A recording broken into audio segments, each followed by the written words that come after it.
Hello students, welcome to the humanities with Abhishek Mishra channel. और आज हम क्लास 12 का हिस्ट्री सब्जेक्ट में चैप्टर नंबर 2 करने के लिए जा रहे हैं। और इससे पहले कि चैप्टर नंबर 1 हमने सम 7 और 8 पार्ट्स में कंप्लीट कर लिया था। और चैप्टर नंबर जो 1 था वो इंग्लिश मीडियम में था, और इंग्लिश मीडियम में उसके नोट्स भी मैंने अपने टेलीग्राम चैनल पे प्रोवाइड कर दिए हैं।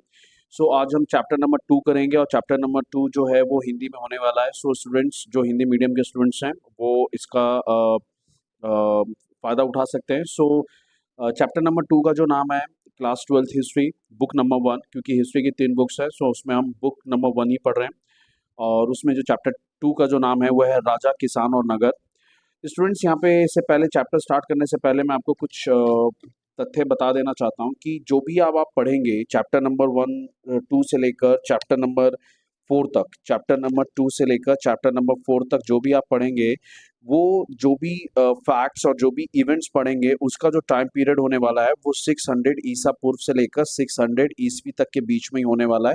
तो चैप्टर नंबर 2 से 4 तक जो भी इंसिडेंट्स हैं वो सब उनका टाइम पीरियड वो एक ही होने वाला है, 600 ईसा पूर्व से लेके 600 ईस्वी तक। तो इसमें कोई भी आप डाउट मत रखिएगा कि अलग अलग टाइम पीरियड्स है क्या है। तो चैप्टर नंबर 2 to 4 एक ही टाइम पीरियड्स के बारे में आपको डिटेल में पढ़ना है। सो राजा, किसान और नगर।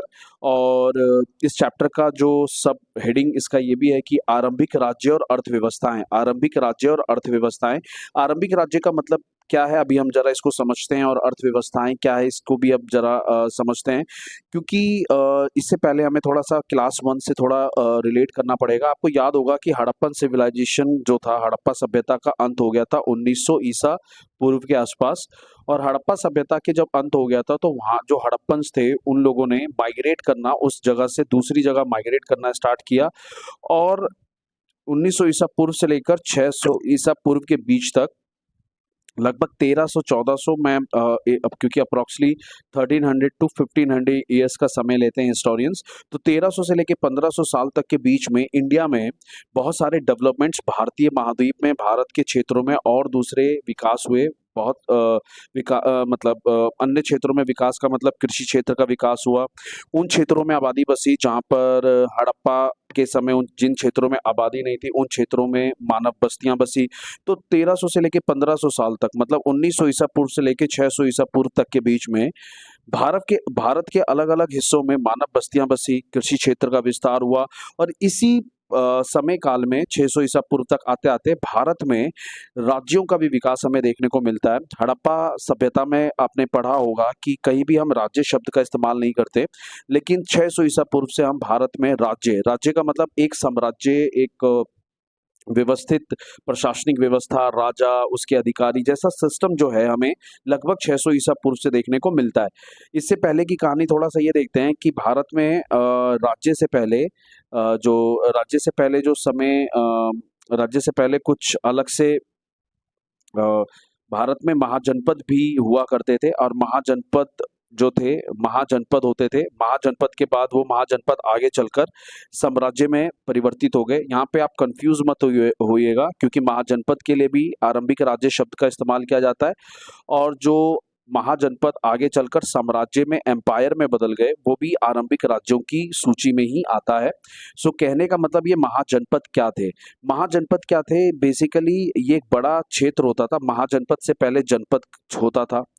तो मैं आपको मतलब उतना पीछे नहीं ले जा रहा हूँ, आपको बस इतना समझाना चाह रहा हूँ कि भारत में जो स्टार्टिंग में जो राज्यों की स्थापना हुई, वो राज्य महाजनपद के नाम से जाने जाते थे। और यही महाजनपद, क्योंकि इस टाइम पीरियड में 600 ईसा पूर्व के आसपास भारत में 16 महाजनपद हुआ करते थे। और 16 महाजनपद में सबसे जो पावरफुल जो महाजनपद था वो था मगध महाजनपद, जो इस चैप्टर में हम आगे चलकर पढ़ेंगे। और मगध महाजनपद ने क्या किया, अपने आसपास के पड़ोसी महाजनपदों को हराकर उनके क्षेत्रों पे कब्जा किया। और यही क्योंकि इससे मगध महाजनपद का क्षेत्र का विस्तार हुआ, और इसी से महाजनपद एक साम्राज्य में परिवर्तित हो गया। इसलिए मगध महाजनपद के साथ 400 ईसा पूर्व के आसपास, मतलब 600 ईसा पूर्व में महाजनपद था, लेकिन वही धीरे धीरे 200 साल के बाद 400 ईसा पूर्व के लगभग यही महाजनपद साम्राज्य में तब्दील हो जाते हैं। और इसी प्रकार भारत में जो पहला साम्राज्य स्थापित होता है वो होता है मगध साम्राज्य। अभी मगध साम्राज्य क्यों स्थापित होता, मगध ही सबसे पहला क्यों साम्राज्य के रूप में स्थापित होता, उसका अभी कारण बताया है कि महाजनपदों में सबसे पावरफुल जनपद मगध महाजनपद था, और मगध महाजनपद ने अपने आसपास के पड़ोसी महाजनपदों को हराकर उनके क्षेत्रों पे कब्जा कर कर अपने क्षेत्र का विस्तार किया, और क्षेत्र का विस्तार करने के क्रम में ही महाजनपद साम्राज्य में परिवर्तित हो गया। इसलिए 600 ईसा पूर्व से लेकर लगभग 400 ईस्वी तक महाजनपद का समय काल माना जाता है, और 400 ईसा पूर्व के बाद से वही महाजनपद साम्राज्य के रूप में परिवर्तित हो जाता है। तो आप ज्यादा कंफ्यूज ना होते हुए, ये मैंने आपको थोड़ा सा डिटेल में बता दिया है। अदरवाइज आप ये समझिएगा कि जो आरंभिक राज्य है भारत पे, आरंभिक का मतलब पहला राज्य, पहला शुरू शुरू में जो, क्योंकि हड़प्पा सभ्यता में हम किसी प्रकार के राज्य के अवशेष या राज्य की हमें राज्य का होने का संकेत नहीं मिलता है। राज्य का मतलब यहाँ पर यह है कि एक राजा होता है, उनके अधिकारी होते हैं, सेना होते हैं, उनका राज्य का अपना एक निश्चित क्षेत्र होता है। तो इस प्रकार की विशेषता जो है वो हमें हड़प्पा सभ्यता में नहीं देखने को मिलती, और हड़प्पा सभ्यता के अंत के बाद भी 1500 सालों तक इस प्रकार की विशेषता हमें देखने को नहीं मिलती।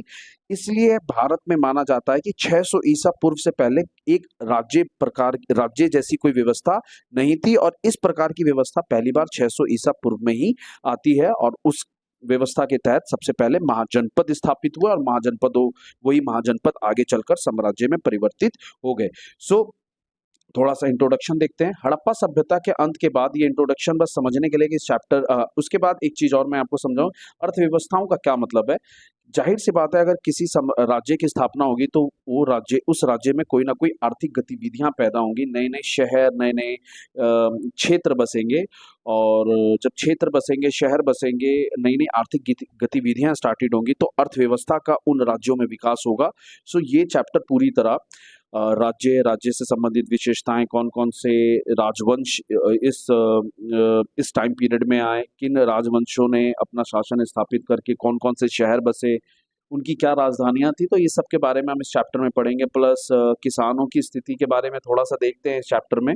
बाकी नगर और राजा के आसपास और अर्थव्यवस्था से संबंधित कुछ विशेषताओं को हम ज़्यादा इस चैप्टर में डीपली पढ़ते हैं। सो जरा इंट्रोडक्शन देख लेते हैं। हड़प्पा सभ्यता के अंत के बाद 1500 वर्षों की लंबी अवधि के दौरान भारतीय उपमहाद्वीप के विभिन्न भागों में कई प्रकार के विकास हुए, और ये वही काल था जब ऋग्वेद की रचना सिंधु और उसकी सहायक नदियों के किनारे रहने वाले लोगों द्वारा की गई। तो उस हड़प्पा सभ्यता के अंत के बाद से लेकर 600 ईसा पूर्व लगभग 1500 साल का जो टाइम पीरियड था, उसी टाइम पीरियड में ऋग्वेद काल भी आया था, जिसे वैदिक काल के नाम से जाना जाता है। और इसी वैदिक काल में जो प्रथम वेद, जिसे ऋग्वेद के नाम से जाना जाता है, उसकी रचना हुई, और उसकी रचना सिंधु नदी और उसकी सिंधु नदी की जितनी भी सहायक नदियां हैं, व्यास नदियां हैं, सतलुज नदियां हैं, तो उनके नदियों के किनारे जो मानव बस्तियां थी, मानव बसे हुए थे, उन्हीं के द्वारा ऋग्वेद की रचना की गई। उसके बाद इसी समय पीरियड में 1500 सालों के बीच में उत्तर भारत, दक्कन के पठार मतलब दक्षिण भारत के हिस्से में, कर्नाटक के काफी क्षेत्रों में, भारतीय महाद्वीप के कई भागों में कृषि क्षेत्र का विस्तार, कृषि बस्तियों का विकास हुआ। उसके अलावा दक्कन, और दक्कन मतलब दक्षिण भारत, और उससे आगे की दक्षिण में भी चरवाहा बस्तियों के साक्ष्य मौजूद हैं। चरवाहा बस्तियों का मतलब ये होता है कि चारा मतलब वहाँ पे पशुपालन प्रारंभ हो गई थी, पशुपालन किया जाता था 600 ईसा पूर्व। मतलब कहने का मतलब है कि हड़प्पा सभ्यता के अंत के बाद लगभग 1500 वर्षों के बीच में जब लोग बसने लगे, तो दक्षिण भारत के दूर सुदूर क्षेत्रों तक बसने लगे, और वहां पे भी मानव बस्तियां बसी, पशुओं के लिए मानव बस्तियां बसी। चरवाहे बस्तियां बेसिकली पशु जो पालने वाले होते हैं उन्हें चरवाहा कहते हैं, तो उसी के लिए चरवाहा बस्ती शब्द का इस्तेमाल हो रहा है। पहली सहस्त्राब्दी का मतलब पहले 1000 साल, पहले 1000 साल का मतलब 1000 ईसा पूर्व से लेकर पहला ईसा पूर्व, तो ये लगभग 1000 साल तक से 1000 पहली सहस्त्राब्दी ईसा पूर्व मतलब 1000 ईसा पूर्व से मध्य और दक्षिण भारत में मृतकों के अंतिम संस्कार के लिए नए तरीके अपनाए गए। मैं इस बात को थोड़ा सा और अच्छे से आपको एक्सप्लेन करता हूँ कि क्या हुआ कि 1000 ईसा पूर्व के आसपास दक्षिण या नॉर्थ इंडिया में, मतलब उत्तर भारत में तो जनसंख्या, बस्तियां, मानव बस्तियां अच्छे से बस गई थी, और धीरे धीरे, अच्छे से का मतलब धीरे धीरे बसना प्रारंभ हो गई थी, और ये गंगा नदी के इन क्षेत्रों में, बिहार और यूपी के क्षेत्रों में मानव बस्तियां बसना प्रारंभ हो गई थी। दूसरी तरफ दक्षिण भारत के इन क्षेत्रों में भी मानव बस्तियां या चरवाहे बस्तियां बसने लगी थी, लेकिन यहाँ पर एक परंपरा देखी गई है कि 1000 ईसा पूर्व के आसपास यहाँ पे जो लोग मरते थे, मृतकों को दफनाते थे और उनके ऊपर बड़े-बड़े चट्टान और पत्थर रख देते थे उनकी कब्र के ऊपर। उनकी जो जहाँ पे उन्हें दफनाया गया उनके ऊपर बड़े-बड़े पत्थर और चट्टान जैसे पत्थर रख देते थे। इसलिए इन पत्थरों के लिए शब्द इस्तेमाल होता है महापाषाण। क्या इस्तेमाल होता है? शब्द महापाषाण। पाषाण मतलब पत्थर होता है, महा मतलब बड़ा पत्थर। तो बड़े पत्थर रख दिए जाते थे, इसलिए दक्षिण भारत में 1000 ईसा पूर्व के समय को महापाषाण काल के नाम से भी जाना जाता है। महापाषाण काल। तो आपसे अगर क्वेश्चन पूछ ले कि महापाषाण काल किस संदर्भ में इसका इस्तेमाल किया जाता है, तो महापाषाण काल दक्कन या दक्षिण भारत में 1000 ईसा पूर्व के आसपास के काल के लिए इस्तेमाल किया जाता है। और महापाषाण शब्द इसलिए इस्तेमाल किया जाता है क्योंकि मृतकों के अंतिम संस्कार या मृतकों को जहाँ दफनाया जाता था दक्षिण भारत में, इन क्षेत्रों में उनके दफनाए गए कब्र के ऊपर बड़े-बड़े पत्थर रख दिए जाते थे, इसलिए उसे महापाषाण संस्कृति के नाम से भी जाना जाता है। उसके अलावा यहाँ पर हम आगे बढ़ते हैं, चौथा पॉइंट, छठी शताब्दी ईसा पूर्व, वही लगभग 600 ईसा पूर्व से प्रारंभिक राज्यों, साम्राज्यों और राज्यों का उदय देखने को मिलता है। और इसी समय से कृषि उत्पादन में भी बदलाव आता है, क्योंकि इसी समय में कृषि उत्पादन का बदलाव का मतलब ये है कि जब राज्य बसे, राज्य बसे, साम्राज्य बसे, तो राज्यों का क्या हुआ? उदय हुआ। और जब राज्यों का उदय हुआ तो राज्य, साम्राज्य और नए-नए राज्यों का उदय हुआ। राज्यों ने अपने क्षेत्रों का विस्तार किया और इन क्षेत्रों के विस्तार का परिणाम ये था कि उनकी अर्थव्यवस्था और कृषि क्षेत्र का विस्तार हुआ, कृषि उत्पादन में वृद्धि हुई और लगभग पूरे, अब जब कृषि उत्पादन में वृद्धि होगी, आप ध्यान रखेंगे, जब इसको हम और डिटेल में आगे पढ़ेंगे, जब कृषि उत्पादन में वृद्धि होगी तो व्यापार में वृद्धि होगी। व्यापार में वृद्धि होगी क्योंकि कृषि उत्पादन में वृद्धि का परिणाम ये होता है कि अधिशेष उत्पादन होने लगता है। और अधिशेष का मतलब एक्स्ट्रा, अतिरिक्त अनाज उत्पादन होता है। अतिरिक्त अनाज उत्पादन का क्या किया जाता है? व्यापार किया जाता है। और जब भी व्यापार बढ़ेगा तो उस क्षेत्र में शहरों की संख्या और शहरों में रहने वाले लोगों की संख्या में वृद्धि होगी। तो यही इस टॉपिक में हमें डिटेल में पढ़ना है। उसके बाद इन उपर्युक्त विकासों के बारे में जानने के लिए इतिहासकारों द्वारा अलग-अलग स्रोतों का प्रयोग किया गया। तो इतिहासकारों ने इस समय पीरियड में 600 ईसा पूर्व से लेके 600 ईस्वी के बीच के समय काल में जो भी उन्हें इतिहास के बारे में जानकारी मिलती है, उसके लिए उन्होंने अलग-अलग स्रोतों का इस्तेमाल किया किया है। अभिलेख एक स्रोत थे, उनका भी इस्तेमाल प्रयोग किया गया है। अब अभिलेख क्या थे, इसके ऊपर डिटेल में हमें आगे चलकर समझना है। उसके अलावा ग्रंथ, अलग-अलग किताबें लिखी गई, पुस्तक लिखी गई, इससे भी हमें इस समय काल की जानकारी मिलती है, सिक्कों से मिलती हैं, इमारतों से मिलती हैं। तो इन सब से हमें उस समय पीरियड की, उस समय काल की हमें जानकारी मिलती है। अगर आपसे यहाँ पे थोड़ा-सा मैं बताऊँ, तो ग्रंथ 2 प्रकार के ग्रंथ होते थे। एक होते थे जो धार्मिक ग्रंथ होते थे, इन धार्मिक ग्रंथों से भी हमें इस समय की जानकारी मिलती है। और एक ग्रंथ होते थे जो दरबारी इतिहासकार द्वारा लिखे जाते थे, दरबारी इतिहासकार द्वारा लिखे गए ग्रंथ, दरबारी इतिहासकार द्वारा द्वारा लिखे गए ग्रंथ। तो ग्रंथ का मतलब है यहाँ पे पुस्तक है, तो 2 प्रकार की पुस्तकें इस समय काल में हमें देखने को मिलती है। एक तो धार्मिक ग्रंथ के रूप में और एक है दरबारी इतिहासकार के द्वारा लिखे गए पुस्तक। धार्मिक ग्रंथ में हम किस-किस को ले सकते हैं? एक ले सकते हैं मनुस्मृति को ले सकते हैं, जो कि इसके बारे में चैप्टर नंबर 3 में आप डिटेल में पढ़ेंगे। उसके अलावा एक धार्मिक ग्रंथ में हम महाभारत के बारे में ले सकते हैं, जिसके बारे में भी आप डिटेल में चैप्टर नंबर 3 पढ़ेंगे। और मनुस्मृति और महाभारत जो धार्मिक ग्रंथ है, इनसे हमें उस ज़माने के समाज के बारे में, उस ज़माने में समाज के जो नियम, कायदे, कानून थे, उनके बारे में, वर्ण व्यवस्था के बारे में आदि हमें पता चलता है। और उसी तरफ जो दरबारी इतिहासकारों द्वारा लिखे गए ग्रंथ थे, एग्जाम्पल के से हम साबित करने की कोशिश करते हैं, जैसे कौटिल्य, जिसे चाणक्य के नाम से जानते हैं। इन्होंने एक पुस्तक लिखी थी और उस पुस्तक का नाम था अर्थशास्त्र। ये अर्थशास्त्र की पुस्तक नहीं है, कई बच्चे यहाँ पे कंफ्यूज हो जाते हैं। ये अर्थशास्त्र में अर्थव्यवस्था के बारे में लिखा होगा। बेसिकली ये अर्थशास्त्र राजनीति की पुस्तक हुआ करती थी कौटिल्य का। राजनीति का मतलब, क्योंकि कौटिल्य चंद्रगुप्त मौर्य के समकालीन थे और उसी समय थे, तो मौर्य साम्राज्य के बारे में, मौर्य साम्राज्य की राजनीतिक व्यवस्था कैसी थी, इसके बारे में हमें विस्तार पूर्वक वर्णन अर्थशास्त्र की पुस्तक में मिलता है। उसके अलावा एक व्यक्ति था, यूनानी व्यक्ति था, यूनानी राजदूत था, जिसका नाम था मेगास्थनीज। और इस मेगास्थनीज ने भी एक किताब लिखी थी जिसका नाम था इंडिका। हम डिटेल में आगे पढ़ेंगे इसके बारे में। डिटेल क्या है, एक एक लाइन में इसके बारे में पढ़ेंगे। इंडिका, इंडिका में मेगास्थनीज ने मौर्य साम्राज्य के प्रशासन, शहर, नगर और इवन चंद्रगुप्त के दरबार के बारे में, उसकी भव्यता के बारे में भी अपनी जानकारी उसमें इंडिका में अपनी पुस्तक में जानकारी लिखी है। उसके अलावा दरबारी इतिहासकार में हम देखते हैं कि समुद्रगुप्त का एक दरबारी इतिहासकार था जिसका नाम था हरिशेन नाम था। हरिशेन ने प्रयाग प्रशस्ति लिखा था। हरिशेन ने प्रयाग प्रशस्ति लिखा और प्रयाग प्रशस्ति में समुद्रगुप्त के बारे में प्रशंसा पूर्वक उसने चीजें लिखी। तो इन सब तथ्यों से हमें उस जमाने की जानकारी, उस समय के राजाओं की, उस समय के वंशों की जानकारी हमें मिलती है।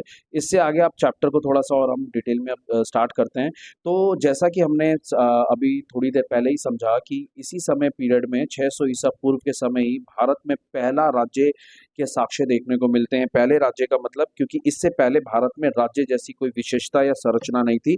यहाँ पे मैं आपको एक चीज और रिपीट कर देना चाह रहा हूँ कि राज्य का मतलब क्या होता है। राज्य किसी भी क्षेत्र को या किसी भी जगह को, या हम राज्य शब्द का इस्तेमाल कब करते हैं, तो राज्य शब्द का इस्तेमाल तभी करेंगे जब राज्य की कुछ विशेषताएं होंगी। और विशेषता क्या होगी, जैसे उसका अपना एक राजा होना चाहिए, उसका अपना एक निश्चित क्षेत्र होना चाहिए, साम्राज्य होना चाहिए, उसकी सेना होनी चाहिए, उसके अपने अपने अधिकारी और प्रशासनिक व्यवस्था होनी चाहिए। अगर ये सब व्यवस्था जहाँ देखने को मिलेगी, हम उस जगह, उस क्षेत्र को, उस क्षेत्र को राज्य के नाम से संबोधित करेंगे। उसी प्रकार इस प्रकार की विशेषता हमें 600 ईसा पूर्व से पहले देखने को नहीं मिलती थी। इसलिए राज्य शब्द का इस्तेमाल हम उस समय के लिए नहीं करते थे। कबीले का इस्तेमाल करते थे, जनपद शब्द का इस्तेमाल करते थे, लेकिन राज्य शब्द का इस्तेमाल नहीं करते थे।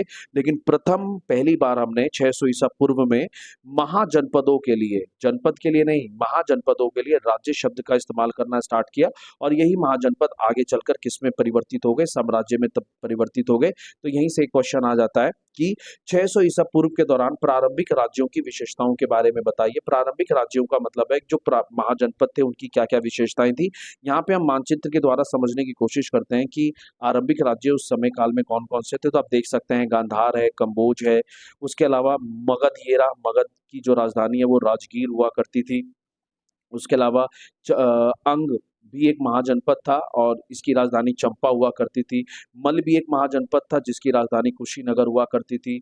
वज्जी भी एक महाजनपद था जिसकी राजधानी वैशाली हुआ करती थी। और इसी मगध महाजनपद ने मल, वज्जी, अंग, है ना, काशी, कौशल आसपास के क्षेत्रों पर कब्जा करके अपने साम्राज्य का क्या कर लिया, इसने विस्तार कर लिया। और यही महाजनपद, मगध महाजनपद जो है, आगे चलकर किस में तब्दील हो गया, यही अवंती पर कब्जा किया। फिर आगे चलकर यही महाजनपद, मगध महाजनपद जो है साम्राज्य में, क्योंकि उसका क्षेत्र का इतना बड़ा विस्तार हो गया और वो साम्राज्य के रूप में परिवर्तित हो गया। तो जरा देखते हैं, छठी शताब्दी ईसा पूर्व को अक्सर प्रारंभिक राज्यों, शहरों और लोहे के बढ़ते उपयोग, सिक्कों के विकास आदि से जुड़ा हुआ काल माना जाता है। तो छठी शताब्दी ईसा पूर्व में न केवल पहली बार राज्यों का उदय होता है, बल्कि इसी समय में शहरों का भी विकास होता है। लोहे का प्रयोग भी पहली बार इस समय अच्छा, लोहे का प्रयोग बहुत पहले ही यूज हो चुका था। 1000 ईस्वी ईसा पूर्व से ही लोहे का प्रयोग प्रारंभ हो गया था, लेकिन लोहे का उपयोग बढ़ा 600 ईसा पूर्व के आसपास। सिक्कों का विकास भी पहली बार हमें 600 ईसा पूर्व के आसपास हमें देखने को मिलता है। इसी काल में, इसी काल का मतलब है कि 600 ईसा पूर्व के आसपास हमें बौद्ध धर्म और जैन धर्म सहित अन्य दार्शनिक विचार या अन्य धर्मों का विकास भी हमें देखने को मिलता है, जो कि हम के बारे में डिटेल में, पॉइंट नंबर 2 के बारे में हम चैप्टर नंबर 4 में डिटेल में पढ़ेंगे। ठीक है। उसके बाद प्रारंभिक बौद्ध और जैन ग्रंथों के अनुसार 16 राज्यों का उल्लेख मिलता है, या मैं कह सकता हूं कि 16 महाजनपदों का उल्लेख मिलता है। तो 16 महाजनपदों का उल्लेख मिलता है किसके अनुसार, बौद्ध और जैन ग्रंथों के अनुसार, जिन्हें महाजनपद के नाम से जाना जाता है। और इस महाजनपद में वज्जी, मगध, कौशल, कुरु, पांचाल, गांधार और अवंती, थोड़ी देर पहले हमने ये सारे इन सब के बारे में हमने देखा है। ये सारे महाजनपद जो हैं, ये देख रहे हैं, वत्स, मगध, मगध महाजनपद, मल, वज्जी, अंग, कुरु, मत्स्य, अवंती, गांधार, ये सारे उस जमाने में महाजनपद थे। और इन सब में जो सबसे पावरफुल महाजनपद था वो मगध महाजनपद था। अधिकांश महाजनपदों पर राजाओं का शासन था। यहाँ पे थोड़ा सा मैं आपको ये समझाने, यहाँ पे क्लैरिटी देने की कोशिश करूंगा, क्योंकि कुछ महाजनपद थे, कुछ महाजनपद में भी दो प्रकार की प्रशासनिक व्यवस्था हुआ करती थी। एक, कुछ महाजनपदों पर राजाओं का नियंत्रण होता था या राजाओं द्वारा शासन किया जाता था। राजाओं का नियंत्रण का मतलब है कि राजा शासन करते थे, एक राजा होता था और वही शासन करता था। लेकिन कुछ महाजनपद में संघ व्यवस्था थी, या मैं कह सकता हूँ गण व्यवस्था। संघ या गण व्यवस्था में क्या होता है, राजा एक राजा नहीं होता, बल्कि राजाओं का समूह होता है, और सभी अपने आप में उनकी शक्तियां और उनका जो पावर होता है, शक्तियां कह लो, उनके जो दायित्व अधिकार होते हैं वो बराबर होते हैं। तो संघ या गण प्रकार की कुछ महाजनपद में संघ या गण प्रकार की व्यवस्था थी और इस व्यवस्था में एक राजा ना होकर बल्कि कई राजा होते हैं, 2, 3, 4, 5, 6, 8 तक राजा हो सकते हैं। और इसमें इस समूह में मतलब संघ और गण की व्यवस्था में जो राजाओं का समूह होता था, समूह का प्रत्येक व्यक्ति राजा कहलाता था और इसे कुलीन तंत्र के नाम से भी जाना जाता है, कुलीन तंत्र के नाम से भी जाना जाता है। ठीक है, तो इसका एग्जाम्पल अगर आप पूछेंगे कि कौन से महाजनपद थे जहाँ पे संघ व्यवस्था थी, तो हम उसका एग्जाम्पल दे सकते हैं कि जो यहाँ पे फिर से मैं रफ करके आपको क्लियर कर देता हूँ। जैसे वज्जी होता, वज्जी की राजधानी वैशाली, ये एक संघ व्यवस्था थी। यहाँ पे संघ और गण व्यवस्था थी। संघ और गण व्यवस्था का मतलब है कि यहाँ पे राजाओं का समूह शासन करता था, राजाओं का समूह शासन करता था और समूह में सभी राजाओं की शक्तियां, दायित्व, जिम्मेदारी समान रूप से हुआ करती थी। सभी का वज्जी संघ पर आने वाले संपत्ति पर सभी राजाओं का बराबर का अधिकार होता था। लेकिन अगला क्वेश्चन आपके दिमाग में हो सकता है, तो ऐसा कौन सा महाजनपद था जहाँ पे केवल एक ही राजा शासन करता था? तो उसका उदाहरण है मगध। मगध देख सकते हैं, मगध में राजतंत्र था। राजतंत्र का मतलब एक ही राजा शासन करता था। तो इस प्रकार महाजनपद में भी कुछ कैटेगरीज, वर्ग हुआ करते थे। कुछ महाजनपदों को गण या संघ के रूप में जाना जाता था, जिन्हें कुलीन तंत्र भी कहते थे। कुलीन तंत्र क्यों कहते थे? क्योंकि वहां पे 2, 3, 4 अधिक राजा हुआ करते थे। जहां कई लोगों के समूह का शासन होता है उसे ही कुलीन तंत्र कहते हैं। कुलीन तंत्र का मतलब जहाँ पे कई लोग मिलकर शासन करते हैं, और गण और संघ में कई मिलकर शासन करते थे, एक राजा नहीं बल्कि कई राजा हुआ करते थे। इस समूह में प्रत्येक व्यक्ति राजा कहलाता था। और यहाँ पे ब्रैकेट में मैंने आपको कुलीन तंत्र की परिभाषा दे दी है। कुलीन तंत्र को समूह शासन के नाम से भी जाना जाता है। और समूह शासन के अंतर्गत क्या होता है? सत्ता का उपयोग पुरुषों के एक समूह द्वारा किया जाता है। एक पुरुषों के एक समूह का मतलब है कि पुरुषों का एक ग्रुप होता है, 6, 7, 8 जो भी लोग होते हैं वो भी शासन मिलकर करते हैं। महावीर और बुद्ध भी इन्हीं गणों से संबंधित है। बुद्ध को अगर मैं स्पेशली बताऊं तो बुद्ध तो लुम्बिनी से आते थे, नेपाल से। लेकिन बुद्ध जिन्हें महात्मा बुद्ध ने अपने जीवन का जो लंबा समय मगध महाजनपद में व्यतीत किया, और महावीर भी जो थे वो मगध महाजनपद से ही संबंधित थे, और यहाँ पे अपने जीवन का उन्होंने अधिकांश समय मगध महाजनपद के क्षेत्रों में ही व्यतीत किया। वज्जी संघ की तरह अन्य संघों में भूमि जैसे महत्वपूर्ण संसाधनों को संभवतः राजा गण या सामूहिक रूप से नियंत्रण करते थे। तो मैंने अभी थोड़ी देर पहले आपको बताया कि अ, कुछ महाजनपदों में वज्जी जैसे जो महाजनपद थे वो संघ और गण व्यवस्था के तहत संचालित होते थे, अर्थात यहाँ पर समूह शासन था, एक से अधिक राजा हुआ करते थे। प्रत्येक महाजनपद की अपनी राजधानी होती थी। रिपीट कर रहा हूँ स्टूडेंट्स कि यहाँ पर हम टॉपिक क्या पढ़ रहे हैं कि जो प्रारंभिक राज्य हैं या जो आरंभिक राज्य हैं या जो महाजनपद थे प्रारंभ के, उनकी क्या क्या विशेषताएं थी। तो पहली विशेषता, दूसरी विशेषता, तीसरी विशेषता, चौथी, कुछ महाजनपद राजाओं का शासन था, कुछ में गणिया संघ का शासन था। महावीर और बुद्ध भी इन्हीं महाजनपदों से आते थे। सातवां, प्रत्येक महाजनपद की अपनी क्या हुआ करती थी? राजधानी हुआ करती थी, जो अक्सर किलेबंद हुआ करती थी, और किलेबंद शहर के रखरखाव के लिए सेना और नौकरशाही हुआ करते थे। इसलिए यहाँ पे हम इनके लिए राज्य शब्द का, इन महाजनपदों के लिए राज्य शब्द का इस्तेमाल कर रहे हैं, क्योंकि आप देख रहे होंगे कि एक तो इन प्रत्येक महाजनपद की अपनी राजधानी हुआ करती थी, साथ में किलेबंद हुआ करते थे, और किलेबंदों की रक्षा के लिए उनकी अपनी सेना और नौकरशाह के अधिकारी हुआ करते थे। साथ ही सेना, नौकरशाह और किलों के रखरखाव के लिए भारी मात्रा में आर्थिक संसाधनों की आवश्यकता थी, और भारी मात्रा में आर्थिक संसाधन का मतलब है पैसों की जरूरत होती थी, नगद की जरूरत होती थी। ब्राह्मणों द्वारा शासकों को किसान, व्यापारी और कारीगरों से कर और भेंट प्राप्त करने की सलाह दी गई, क्योंकि जिम्मेदारी बढ़ गई थी। सेना, नौकरशाह इन सब के रखरखाव के लिए खर्चा बढ़ गया था। तो ब्राह्मणों ने शासकों को इस समय काल में उपदेश दिया, उनको प्रीच किया कि आप ना किसान से, व्यापारी से, कारीगर से टैक्स लीजिए, कर लीजिए, उनसे भेंट प्राप्त करिए, ताकि आपके आर्थिक संसाधन आप जुटा सकें। कुछ राज्य का मतलब कुछ महाजनपद क्या करते थे? अपने पड़ोसी महाजनपदों पर या राज्यों पर आक्रमण करते थे, और उनसे धन अर्जित करने के वैध साधन के रूप में मान्यता दी गई। जैसे मगध महाजनपद है, तो अपने आसपास के महाजनपदों पर वो नियंत्रण करता था और उनसे धन अर्जित करता था। धीरे धीरे कुछ महाजनपद या राज्यों ने स्थायी सेनाएं तैयार की और एक संगठित नौकरशाह की स्थापना की, क्योंकि इन महाजनपदों का क्षेत्र विस्तार होता गया। क्षेत्र विस्तार के बाद इनको बड़ी सेना की जरूरत पड़ी, तो इन्होंने एक बड़ी सेना रखना और स्थायी परमानेंट सेना रखना स्टार्ट कर दिया, क्योंकि साथ में क्षेत्र का विस्तार हुआ तो अधिकारियों की भी ज़्यादा ज़रूरत पड़ी, तो इन्होंने एक संगठित नौकरशाही, नौकरशाह का मतलब है अधिकारी, तो इन्होंने एक बड़े अधिकारियों का एक बड़ा ग्रुप भी रखना स्टार्ट कर दिया महाजनपदों ने। तो ध्यान रहे कि सबसे पावरफुल महाजनपद कौन था? महाजनपद, मगध महाजनपद। और इसी के बारे में अगला क्वेश्चन है कि मगध 16 महाजनपदों में पहला महाजनपद बन गया। यहाँ पे आप स्टेटमेंट सही समझ पा रहे होंगे कि मगध 16 महाजनपदों में पहला महाजनपद क्यों बन गया? क्योंकि 16 महाजनपदों में सबसे पावरफुल महाजनपद मगध था। और अगला क्वेश्चन यहीं से क्वेश्चन को चेंज कर देता है कि ऐसे कौन से कारण थे जिसकी वजह से बाकी सभी महाजनपद मगध महाजनपद के मुकाबले कमजोर थे, या क्वेश्चन को रिवर्स कि वह कौन से कारण थे जिसके कारण मगध अन्य महाजनपदों से अधिक शक्तिशाली बन गया। तो इसके कुछ कारण थे। पहला कारण आते हैं, पहले जरा हम समझ लेते हैं कि मगध है कहाँ। 6ठी शताब्दी ईसा पूर्व से लेकर 4ठी शताब्दी ईसा पूर्व या 400 ईसा पूर्व तक, आप कुछ भी लिख सकते हैं, 600 ईसा पूर्व से लेकर 400 ईसा पूर्व के बीच मगध, वर्तमान में इस मगध को बिहार क्षेत्र के नाम से जाना जाता है। मगध सबसे शक्तिशाली महाजनपद बना जिसके निम्नलिखित कारण थे। पहला, मगध जो महाजनपद है वो गंगा नदी पर स्थित था। अगर आप यहाँ पे मैप में देखेंगे तो मैप में मैं आपको दिखाने की कोशिश करूं तो ये जो मगध महाजनपद है इसको थोड़ा सा डिटेल में देखें तो मगध महाजनपद की जो राजधानी बाद में पहले राजगीर हुआ करती थी और बाद में पटना हो गई, पाटलिपुत्र हो गई। तो ये मगध महाजनपद जो है वो पूरा गंगा नदी के तट पर बसा हुआ है। तट का मतलब किनारे बसा हुआ है, जिसकी वजह से, और केवल गंगा नदी नहीं, गंगा नदी की सहायक नदियों द्वारा भी इसको प्राकृतिक सुरक्षा प्रदान होती थी।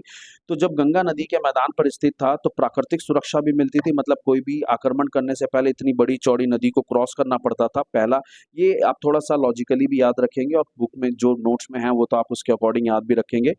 प्लस गंगा नदी में होने के कारण यहाँ पे कृषि का उत्पादन बहुत अधिक हुआ करता था, क्योंकि जमीन बहुत फर्टाइल थी, जिससे प्रजा के लिए पर्याप्त भोजन था। मतलब प्रजा को भोजन के बारे में नहीं सोचना पड़ता था, और प्रजा के लिए अगर पर्याप्त भोजन होगा तो प्रजा का कुछ हिस्सा सैनिक में भी शामिल होगा।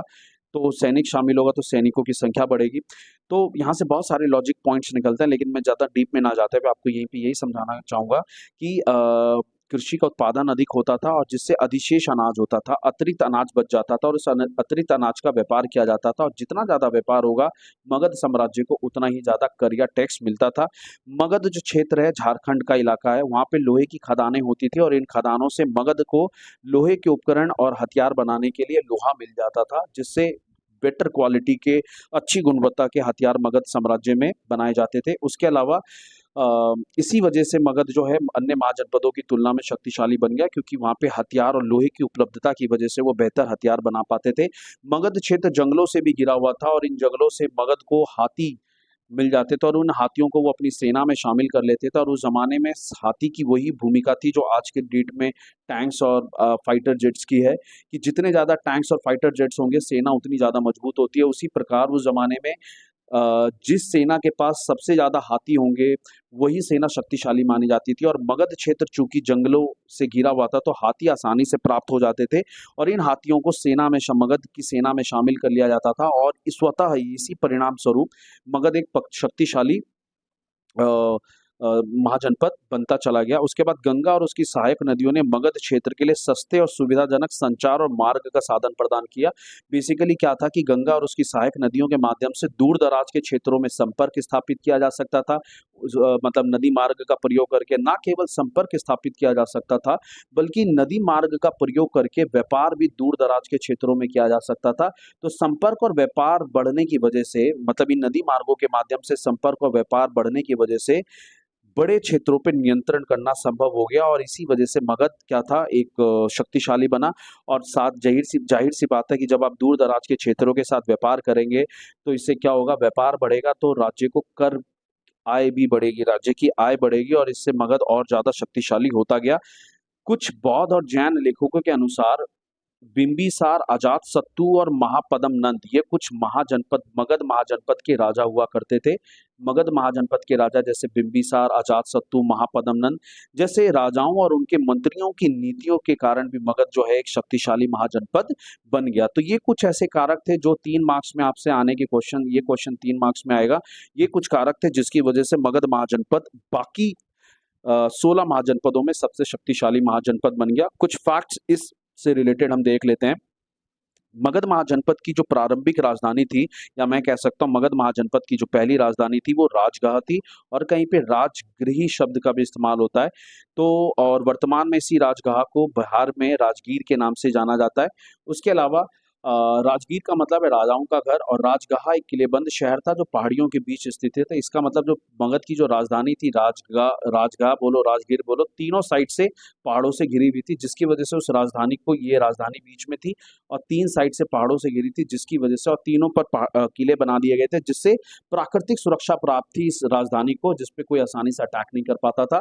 लेकिन चौथी शताब्दी ईसा पूर्व में अ, हर्यक वंश का एक राजा था, क्योंकि अलग-अलग वंश के राजाओं ने वहाँ पे मगध में शासन किया। तो हर्यक वंश का एक राजा था जिसका नाम था उदाईन।